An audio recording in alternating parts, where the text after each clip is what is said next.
Hello friends, welcome to the class. आज के class में हम स्टार्ट करेंगे female reproductive structure and megasporogenesis को। तो अब तक हमने इस सेक्सुअल रिप्रोडक्शन फ्लावरिंग प्लांट में, जो कि क्लास 12 का चैप्टर है, सेक्सुअल रिप्रोडक्शन फ्लावरिंग प्लांट में अब तक हमने ये सारे टॉपिक्स कर लिए हैं, यानी कि फ्लावर के बारे में जो डिस्कस किया है। उसके बाद इस एनसीईआरटी ने आपको प्री फर्टिलाइजेशन इवेंट्स में माइक्रो स्पोरोजेनेसिस बताई है। यहाँ पर स्टैमिन का डिटेल इन्फॉर्मेशन, उसके बाद माइक्रोस्पोरेंजियम एंड पॉलन ग्रेन का फॉर्मेशन।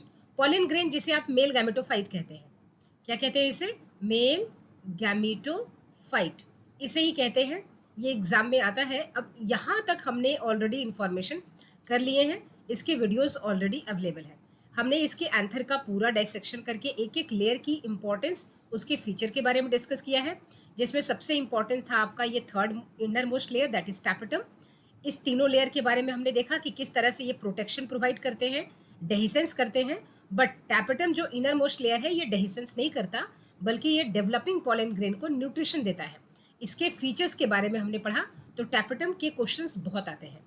उसके बाद हमने इसके माइक्रोस्पोरोजेनेसिस में किस तरह से देखा कि माइक्रोस्पोर टेट्राड बनता है, कितने तरह के टेट्राड बनते हैं, वो क्यों टेट्राड बनते हैं, यानी कि चारों माइक्रोस्पोर एक साथ जुड़े हुए क्यों होते हैं, वो सेपरेट क्यों नहीं होते, और किसकी वजह से वो सेपरेट बाद में होते हैं। जब माइक्रोस्पोर सेपरेट हो जाते हैं, फिर वो पॉलन ग्रेन का फॉर्मेशन कैसे करते हैं, पॉलन ग्रेन के फीचर्स क्या है, क्या क्या स्ट्रक्चर होता है। देखिए, पॉलन ग्रेन मेल गैमेटोफाइट, इसके पूरे इन्फॉर्मेशन हमने दे दिए हैं आप लोगों को, इसके वीडियोस ऑलरेडी अवेलेबल है। आज हम चलते हैं नेक्स्ट, पॉलन एलर्जी के बारे में हमने डिस्कस किया था। बहुत लोगों को पॉलन से एलर्जी होती है। पॉलन जो है ये न्यूट्रिएंट सप्लीमेंट की तरह भी यूज़ किया जाता है, जो रेस के घोड़े होते हैं उनके लिए, एथलीट्स के लिए, रेसलर्स के लिए, क्योंकि एनर्जी प्रोवाइड किया जाता है इस पॉलन ग्रेन के थ्रू। तो ये हमने ऑलरेडी देख रखा है। आज हम जो बात करेंगे वो हम बात करेंगे पिस्टिल, यानी कि female reproductive structure, mega sporangium यानी कि ओव्यूल, एंड द एम्ब्रियोसैक को ही बोलते हैं फीमेल रिप्रोडक्टिव, यानी कि फीमेल गैमेटोफाइट। जैसे मेल गैमेटोफाइट हमने बोला था पॉलन ग्रेन, फीमेल गैमेटोफाइट है एम्ब्रियोसैक। हम एक के बारे में पूरी डिटेल इंफॉर्मेशन इकट्ठा करेंगे। चलिए डिस्कस करते हैं। ये है आपकी द पिस्टिल, पिस्टिल कह लें, कार्पेल कह लें, बात सेम है। अब गाइनोशियम, अब यहाँ पर ये एनसीईआरटी कहती है गाइनोशियम, यानी कि वोल्स ऑफ पिस्टिल। अब एक है तो पिस्टिल अब कह रहे हैं, बहुत सारे पिस्टिल है तो अब क्या कहते हैं? गाइनोशियम। ये हमने पिछले सेशन में भी डिस्कस किया है। The gynoecium represents female reproductive part of the flower. ठीक है, तो गाइनोशियम क्या है? फीमेल रिप्रोडक्टिव पार्ट है, फीमेल सेक्स ऑर्गन है। The gynoecium may consist of a single pistil. जब ये एक ही पिस्टिल करेगा तो इसको आप क्या बोलेंगे? मोनोकार्पेलरी। देखिए, मोनो का मतलब क्या होता है? मोनो का मतलब हो गया वन, कार्पेलरी मतलब कार्पेल, कार्पेलरी मतलब कि कार्पेल, यानी कि जब एक ही कार्पेल हो तो आप इस कंडीशन को बोलेंगे मोनोकार्पेलरी। अगर दो कार्पेल्स हो तो लेकिन जनरली हम एक के लिए यूज करते हैं मोनो, और मेनी के लिए हम क्या करते हैं? मल्टी कार्पेलरी यूज करते हैं। मल्टी का मतलब हो गया मेनी, यानी कि मल्टी कार्पेलरी। ये टर्म्स आपको थोड़े बहुत जानने चाहिए, ठीक है? मल्टी का मतलब मेनी, मतलब मोर देन वन। ठीक है, एक्चुअली ट्राई के लिए भी वर्ड है, ट्राई कार्पेलरी, पेंटा कार्पेलरी। ठीक है, तो जस्ट वही mono, di, tri, tetra, penta, उसके बाद हम मल्टी ले लेते हैं, यानी कि मेनी कार्पेल्स, मेनी कार्पेल्स। और कार्पेल्स कहें या पिस्टिल कहें, बात सेम है। चलिए, when there are more than one the pistils may be fuse together. तो अब इसको हमने देखा कि अगर ये एक से ज्यादा है तो भाई ये मोनोकार यानी कि मल्टी कार्पेलरी कंडीशन में दो कंडीशन एराइज हो सकते हैं, यानी कि मेनी कार्पेल्स हैं तो ये फ्यूज्ड भी हो सकते हैं और ये फ्री भी हो सकते हैं। ठीक है, यानी कि ये जो कार्पेल है ये फ्यूज्ड भी हो सकते हैं आपस में और फ्री भी हो सकते हैं। अगर ये फ्यूज्ड होंगे उस कंडीशन को हम बोलते हैं सिन कार्पस। सिन कार्पस, सिन कार्पस कहने का मतलब सीधा हुआ कि फ्यूज्ड कार्पस। लेकिन अगर ये फ्री होंगे तो हम क्या बोलते हैं? Apocarpous, apocarpous. तो फिर से ध्यान से देख लें, फ्यूज्ड यानी कि many carpels are there and they are fused together, this condition is called as syncarpous. when many carpels are there and they are free, they are not fused, so when they are free this state is called as apocarpus। बढ़िया। अब देखिए यहां पर क्या कहती है NCERT. ठीक है। ईच पिस्टिल हैज 3 पार्ट्स, हर एक पिस्टिल या कार्पेल में क्या होंगे, 3 मेन पार्ट्स होते हैं। कौन कौन से, style, stigma, style and ovary. ठीक है। हर एक, जैसे कि मान लीजिए यहाँ पर अगर आप एक पिस्टिल बनाते हैं तो ये क्या है, स्टिग्मा पार्ट, ये एक नेक जैसा स्ट्रक्चर निकलेगा और ये एक सोलन बेस होगा जिसको आप कहते हैं ओवरी। ठीक है। तो ये देखिए, इसे आपने बोला स्टिग्मा, ये है स्टिग्मा। ये जो नेक लाइक स्ट्रक्चर है इसको आपने बोला है स्टाइल, ये क्या है, स्टाइल। और ये जो सोलन बेसल पार्ट है इसको आपने क्या बोला, ओवरी। ठीक है, बढ़िया। अब देखिए, अब यहाँ पर the stigma serves as a landing platform for the pollen grains. जो ये स्टिग्मा है इसी पर आकर जो पॉलन ग्रेन हमने पिछले सेशन में बनाया था ना, मेल गैमेटोफाइट, ये पॉलन ग्रेन, ये जो पॉलन ग्रेन है ये आकर कहाँ आते हैं, ये आकर इसी के ऊपर बैठेंगे, स्टिग्मा के ऊपर। इसी को हम बोलते हैं pollination, transfer of pollen grain from anther to stigma. तो ये स्टिग्मा के ऊपर आ जाएंगे। तो स्टिग्मा को आपने क्या बोला, स्टिग्मा को आपने बोला लैंडिंग प्लेटफॉर्म। किसके लिए, किसके लिए लैंडिंग प्लेटफॉर्म है, for pollen grains. Pollen grain को पीजी लिख दें, आप पूरा लिखिएगा। The style is the elongated slender part beneath the stigma. Stigma के नीचे ये जो इलोंगेटेड पार्ट है ये स्टाइल है। द बेसल बल्ज, जो फूला हुआ पार्ट है, ये basal bulge part of the pistil is the ovary. ये बेसल पार्ट है, बेसल अगर बोले, बेसल क्योंकि ये नीचे है ना, बेसल और बल्ज्ड यानी कि फूला हुआ पार्ट, स्वोलन स्ट्रक्चर। ठीक है। सो बेसल जो बल्ज्ड पार्ट है ये है आपका ओवरी। ओवरी के अंदर क्या होंगे, ओव्यूल होंगे। यही ओव्यूल बाद में चल के सीड बनाएगा, ओवरी बाद में चल के फ्रूट बनाएगा। अब inside the ovary the ovarian cavity locule.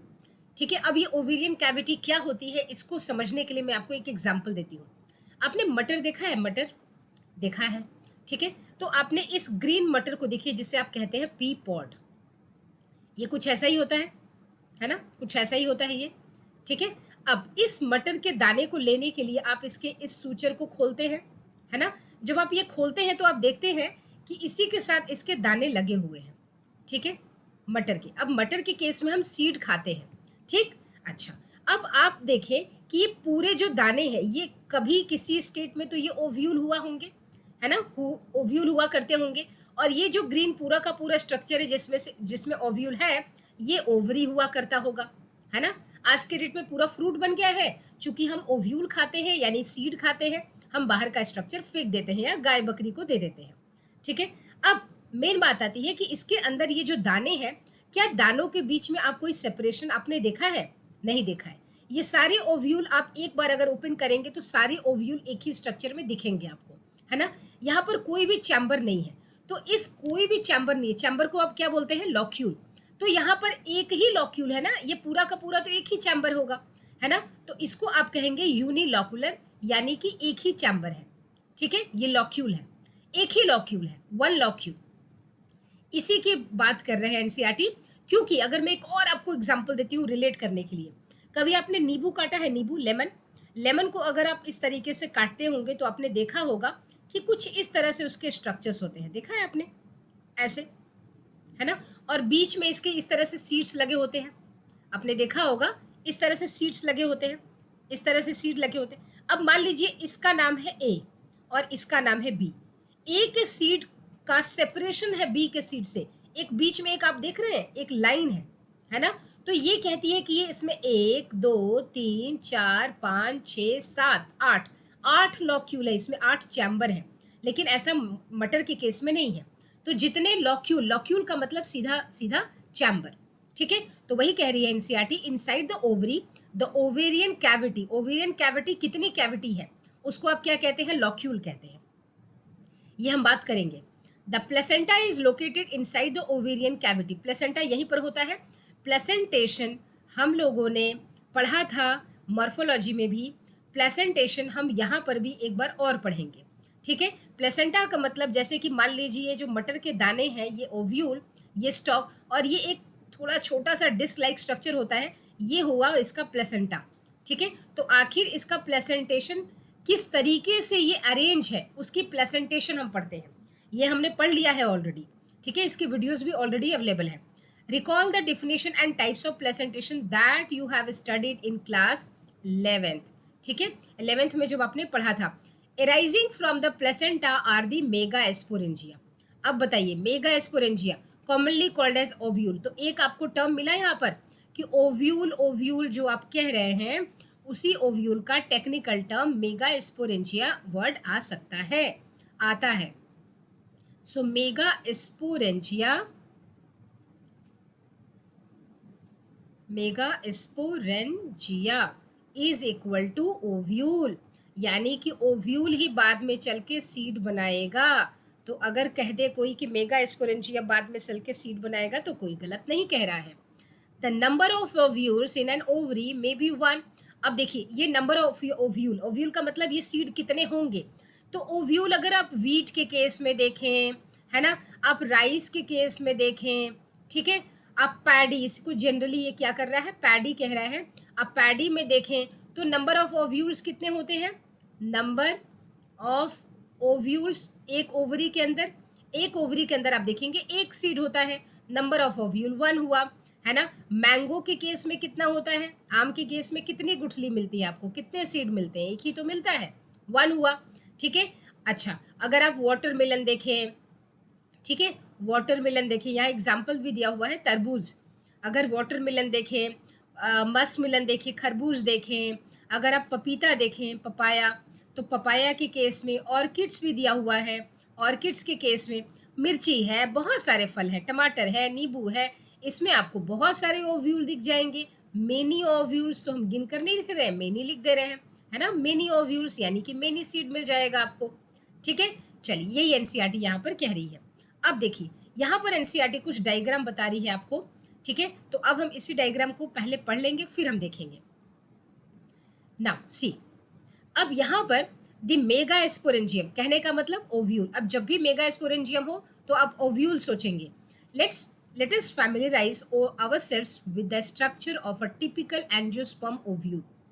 The ovule is a small structure attach to the placenta. इससे बेटर है कि मैं पढ़ूं, आपको बहुत बोर लगेगा क्योंकि एनसीईआरटी देती ही कुछ इन्फॉर्मेशन ऐसे है बच्चों के लिए कि परेशान कर देती है, ठीक है। तो मैं आपको यहाँ पर करती हूँ कि इसको मैं अपने अंदाज में बताती हूँ, फिर आपको एनसीईआरटी से रिलेट करेंगे, ठीक है। देखिए एनसीईआरटी क्या कहती है, जैसे मान लीजिए ये आपके पास, मैं एक ब्लैंक पर ले चलती हूँ, हाँ जी, देखिए ये मान लीजिए आपके पास आया एक, 1 सेकेंड, ठीक है, ये आपके पास एक पिस्टिल या कार्पेल है, स्टिग्मा, स्टाइल एंड ओवरी।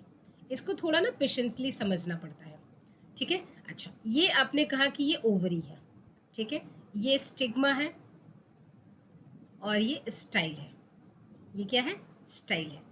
इस ओवरी वाले पोर्शन को मैं कट कर रही हूँ और इसी ओवरी वाले इस हिस्से को, ये जो पूरा हिस्सा है, इसी को मैं जूम करके यहाँ आपको समझा रही हूँ, ठीक है। तो ये देखिए, ये हुआ ओवरी वॉल, ये क्या हुआ, ओवरी वॉल, ठीक है। ये सॉफ्ट कुशन लाइक स्ट्रक्चर जिसे आपने कहा प्लेसेंटा। यहाँ पर ये मैं टिपिकल एंजियोस्पर्मिक ओव्यूल बना रही हूँ, मतलब मैं एनाट्रोपस ओव्यूल बना रही हूँ, हम टाइप्स ऑफ ओव्यूल भी डिस्कस करेंगे, ठीक है। अच्छा, इसके बाद इसका एक स्टॉक आएगा और ये है इंटेगुमेंट, ठीक है, ये है इंटेगुमेंट। अब ध्यान से देखिए, इसको आपने बोला स्टॉक, ठीक, इसको आपने क्या बोला, स्टॉक, स्टॉक ऑफ ओव्यूल, ठीक है। अच्छा, उसके बाद यहाँ पर इस आउटर को आपने बोला ये इंटेगुमेंट है, ये भी क्या है, इंटेगुमेंट, इंटेगुमेंट। अब ये है आउटर इंटेगुमेंट और ये है इनर इंटेगुमेंट, ठीक है। आउटर बाद में चल के बनाएगा टेस्टा और इनर बाद में चल के बनाएगा टेगमेन,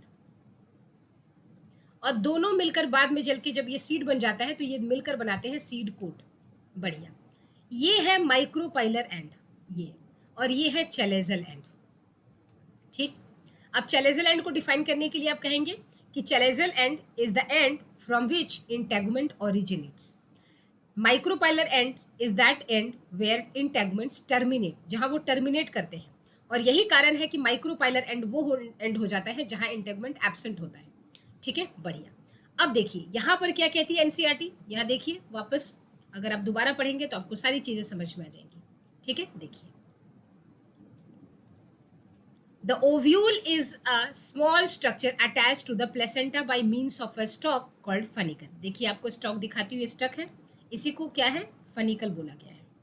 ठीक, अच्छा, उसके बाद the body of the ovule fuses with the funicle in the region called hilum. अब हाइलम कौन सा रीजन है, ये रीजन है, ये जो रीजन है इसको आप कहते हैं हाइलम। यानी कि अब यहाँ से ये पूरा स्ट्रक्चर ओव्यूल और ये फनिकल यहाँ अटैचमेंट है, यानी यहाँ पर फ्यूजन वाला एरिया है। ठीक है, इस पार्ट को आप कहेंगे हाइलम। ठीक, इसके लिए एग्जाम में क्वेश्चन पूछा जाता है, क्वेश्चन पूछेगा the body of the ovule fuses with funicle in the region called, तो आप कहेंगे हाइलम। ठीक, this hilum represents the junction between ovule and funicle. तो हाइलम क्या हो गया, हाइलम के लिए ये वर्ड बहुत इंपॉर्टेंट है। हाइलम क्या है, जंक्शन है, जंक्शन। तो जंक्शन है तो किसी को तो अटैच करेगा ना, किसी के बीच में होगा, तो junction between ovule and funicle. Stock था उसके और ओव्यूल के बीच में फनिकल। ठीक है, ये जो स्टॉक था ये, और ये जो ओव्यूल था, ये जो ओव्यूल आपने ये बनाया था, ठीक है, इसके बीच में ये जो एरिया आपका मिल रहा है, ये जो मिल रहा है, ये है आपका हाइलम।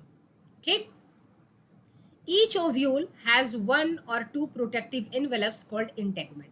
अगर एक है तो हम बोलते हैं यूनिटेगमिक। यूनिटेगमिक, यूनिटेगमिक का मतलब ये हुआ कि जब ओनली वन इंटेगमेंट हो, जब एक ही इंटेगमेंट हो। ठीक है, यूनिटेगमिक, यूनिटेगमिक। ठीक है, और बाईटेगमिक किसको बोलते हैं, बाईटेगमिक। बाईटेगमिक का मतलब, बाई का मतलब टू, यानी कि जब टू इंटेगमेंट्स हो, टेस्टा इंटेगमेंट दोनों हो, इंटेगमेंट्स। ठीक है, अच्छा, integuments encircle the ovule except at the tip where a small opening called micropylar is there। इसलिए मैंने बोला कि माइक्रोपाइलर वो एंड है जहां इंटेगमेंट एब्सेंट होगा। ठीक है, now is organized opposite the micropylar end is the chalazal end representing the basal part of the ovule। देखिए यहाँ पर आपको दिख रहा है, यहाँ पर इस डायग्राम में ये चैलेजल पार्ट है, इसको लिखा है opposite to the micropyle. Micropyle जहाँ है उसके अपोजिट चले जाइए, वहाँ आपको चैलेजा मिल जाएगा। ठीक है, चैलेजा कह ले या चैलेजल एंड कह ले, माइक्रोपाइल कह ले या माइक्रोपाइलर एंड कह ले, बात सेम है। यही इस पैराग्राफ में एनसीईआरटी कहती है। अब चलते हैं नेक्स्ट, इनक्लोज्ड विद इन। अब यहाँ पर क्या कह रही है NCERT, representing the basal part of the ovule enclosed within the integuments is a mass of cells called the nucellus। अब ये न्यूसेलस क्या है, न्यूसेलस के बारे में इंफॉर्मेशन जरा समझाने के पहले आपको ये डायग्राम बताती हूँ। एक बार ये डायग्राम मुझे आपको फिर से बताना पड़ेगा कि ये न्यूसेलस क्या है। ठीक है, अब ध्यान से देखिए, क्योंकि इसमें बहुत अच्छा सा एक्सप्लेनेशन होना चाहिए, तभी ये चीज़ें समझ में आएंगी। जैसे ये आपने कहा कि ये ओवरी वॉल थी, ये था प्लेसेंटा। ठीक है, अब तो मुझे ज़रूरत भी नहीं है लिखने की, अब आपको इतने आप होशियार हो गए हैं, समझ जाएंगे। ये रहा इंटेगुमेंट, ये रहा इंटेगमेंट, और इस कहानी को अगर आप अच्छे से समझ जाएंगे ना, पूरी मेगा स्पोरोजेनेसिस बहुत अच्छे से समझ में आ जाएगी आपको। अब यहाँ पर शुरुआत में ये माइक्रोपाइलर एंड है, चैलेजल एंड है, और सबका लेवलिंग आपको पता है। ठीक है, अब यहाँ पर देखिए शुरू में क्या होता है कि इसके अंदर, इंटेगमेंट के अंदर जो सेल्स होते हैं, ये पूरे के पूरे सेल्स क्या होंगे, भरे रहेंगे। ठीक है, क्या होंगे, भरे रहेंगे। ठीक, तो ये जो सेल्स पहले यूनिफॉर्मली भरे रहेंगे, इसको आप कहते हैं न्यूसेलस। न्यूसेलस। ठीक, स्पोरोजेनस टिश्यू होता है, इसको आप कहते हैं न्यूसेलस। बढ़िया भाई, न्यूसेलस की प्लॉइडी क्या होगी, ऑब्वियस सी बात है जो प्लांट की प्लॉइडी होगी, अभी कोई डिवीजन तो हुआ नहीं है, 2n। ठीक, अच्छा, अब यहाँ पर क्या होगा, इसी न्यूसेलस में से, है ना, हम बात करेंगे कि किस तरीके से मेगा स्पोरोजेनिस होती है और किस तरीके से फीमेल गैमेटोफाइट का फॉर्मेशन होता है। यहाँ देखिए क्या कह रहा है, enclosed a mass of cells called the nucellus. Cells of nucellus have abundant reserve food material. ये न्यूसेलस क्या होता है, बहुत न्यूट्रिटिव होता है, न्यूट्रिटिव इन नेचर है। वहाँ हमने टैपेटम को पढ़ा था, यहाँ की ये क्या है, न्यूसेलस न्यूट्रिटिव है। Located in the nucellus is the embryo sac और फीमेल गैमेटोफाइट। ठीक है, अब इसी के अंदर हम देखेंगे कि किस तरीके से फीमेल गैमेटोफाइट यहाँ लोकेटेड होता है, किस तरीके से ये फीमेल गैमेटोफाइट एम्ब्रियो सैक, ये जो आप पढ़ते हैं ना 7 सेल्ड 8 न्यूक्लिएटेड स्ट्रक्चर, ये एम्ब्रियो सैक किस तरीके से बनेगा यहाँ पर वो हम देखेंगे। ठीक है, an ovule generally has single embryo sac formed from megaspore through reductional division. अब हम देखेंगे कि आखिर ये मेगास्पोरोजेनेसिस होती कैसे है। अब ये आपके पास आ गई है एनसीईआरटी की लाइन जिसमें बात करते हैं मेगास्पोरोजेनेसिस। अब मेगास्पोरोजेनेसिस के लिए मुझे ये डायग्राम वापस से बनाना पड़ेगा। देखिए ये डायग्राम 1 बाय 1 आपको इसलिए बताया जा रहा है क्योंकि एक ही डायग्राम में अगर मैं सारे प्रोसेस बता दूंगी ना आप कंफ्यूज कर जाएंगे। अगर मैंने यहाँ लेवलिंग बताई है तो यहाँ सिर्फ आपको न्यूसेलस का कॉन्सेप्ट बताया है। इसी न्यूसेलस में मैंने एक आइडिया दिया कि यहाँ पर एम्ब्रियो सैक बनेगा, लेकिन बनेगा कैसे उसका आइडिया मैं आपको यहाँ दूंगी। ठीक है, चलिए इस चीज़ को बहुत ध्यान से देखते हैं क्योंकि ये पॉइंट बहुत इंपॉर्टेंट है। देखते हैं कैसे मेगास्पोरोजेनेसिस होती क्या है। देखिए यहाँ पर अगर आप देखें तो ये था आपके पास ओवरी की वॉल, ठीक है, और ये था प्लेसेंटा, ये था स्टॉक, और आपने कहा कि यहाँ पर है इंटेगुमेंट। ठीक, ऐसे 2-3 बार आप हमारे साथ बनाएंगे ना आपकी पूरी रिवीजन हो जाएगी। ठीक है, ये रहा इंटेगुमेंट। चलिए बढ़िया। अब देखिए इसके अंदर आपको अभी बताया गया कि न्यूसेलस रहेंगे। ये पूरे सेल्स किससे भरे होते हैं? न्यूट्रिटिव सेल से भरे होते हैं जिनका नाम क्या है? न्यूसेलस। ठीक है, न्यूसेलस, तो ये है न्यूसेलस, इन्हीं पर आपको फोकस करना है। ऑब्वियस सी बात है, प्लॉडी क्या होगी? कोई सेल डिवीजन हुआ नहीं है, जो प्लांट की प्लॉडी होगी वही होगी। Now question starts from here. अब आपको ध्यान से समझना है, one cell of nucellus which is towards the micropylar end। ध्यान से समझने, one cell of nucellus which is towards the micropylar end यानी कि ये micropylar end और ये चलेजल, ठीक है, enlarges its size, अपने साइज को बढ़ाने लगेगा, enlarges its size, अपनी साइज को बढ़ाने लगेगा। और अब ये जो enlarges its size जो करने लगेगा, अब इस खास तरह के सेल को हम बोलना शुरू कर देंगे मेगा स्पोर मदर सेल। ठीक, यानी कि अब इसी न्यूसेलस का एक सेल बड़ा होने लगेगा अपने आप को और बाकियों से थोड़ा अलग दिखना शुरू हो जाएगा। अब इसी एक वाले सेल को हम क्या कहेंगे? मेगा स्पोर मदर सेल बोलना शुरू कर देंगे। प्लॉडी क्या होगी? ऑब्वियसली बात है, डिप्लॉयड होगा। ठीक है, MMC, प्लॉडी क्या होगी? डिप्लॉयड होगा। बढ़िया। अब इस MMC के अंदर मियोटिक डिवीजन होगी। कौन सी डिवीजन होगी? मियोसिस होगी। तो इस MMC के अंदर होगी मियोसिस, रिडक्शनल डिवीजन। मियोसिस के रिजल्ट में मेगास्पोर्स बनेंगे। ये जो मेगास्पोर बनते हैं ये कुछ इस तरीके से बनते हैं, एक के ऊपर एक, यही इसमें खासियत होती है। जो आप पॉलन ग्रेन जब आपने देखा था माइक्रोस्पोर बन रहे थे तो उनके बहुत तरह के टेट्राड होते हैं, मोस्ट कॉमन टेट्राहेड्रल होता है ना। यहाँ पर ये इसी तरह का लीनियर टेट्राड ही बनता है, इसको आप कहते हैं लीनियर टेट्राड, लीनियर टेट्राड, एक के ऊपर एक। ठीक, अब भाई ये हम बाहर बना रहे हैं आपको पढ़ाने के लिए, आपको समझाने के लिए, बट हो तो सारी चीज़ें अंदर ही रही है ना। तो ये जो एंड है इसको रेफरेंस के लिए मैं यहाँ पर माइक्रोपाइलर और इसको चलेजल एंड ले लूँ। बढ़िया। अब इनमें से क्या होगा? 3 जो कि टुवर्ड्स माइक्रोपाइलर एंड है ये डीजेनरेट कर जाते हैं। सो 3 microspore will degenerate. 3 mega, sorry mega microspore नहीं होगा, मेगा होगा। 3 mega spore, 3 mega spores will degenerate, खत्म हो जाएंगे, डीजेनरेट। ठीक है, कहाँ पर? विच is towards the micropylar and, जो माइक्रोपाइलर एंड की तरफ है वो तीनों डीजेनरेट कर जाएंगे। तो कितने सर्वाइव कर रहे हैं आपके पास? सिर्फ और सिर्फ एक सर्वाइव कर रहा है। कौन? जो कि विच is towards the chalazal and. अब ये एक मेगा स्पोर सर्वाइविंग है, मेगा स्पोर है जो कि सर्वाइव कर रहा है। कहाँ पर? जो कि चलेजल एंड में है। अब जो भी आगे की प्रोसेस होगी वो इसी मेगा स्पोर को लेकर होगी। अब चलिए एनसीईआरटी की लाइन देखिए क्या लिखी हुई है। The process of formation of megaspores from the megaspore mother cell is the megasporogenesis. अब देखिए यहाँ पर आपने जो ये प्रोसेस पढ़ा, ठीक है, कहाँ से कहाँ तक, यहाँ देखिए मेगास्पोर मदर सेल से ये जो मेगास्पोर का फॉर्मेशन हुआ, इसी को आप कहते हैं मेगास्पोरोजेनेसिस। मेगास्पोरोजेनेसिस, ठीक है। तो आपका जो टॉपिक था कि megasporogenesis is, so megasporogenesis is the formation of megaspore from megaspore mother cell.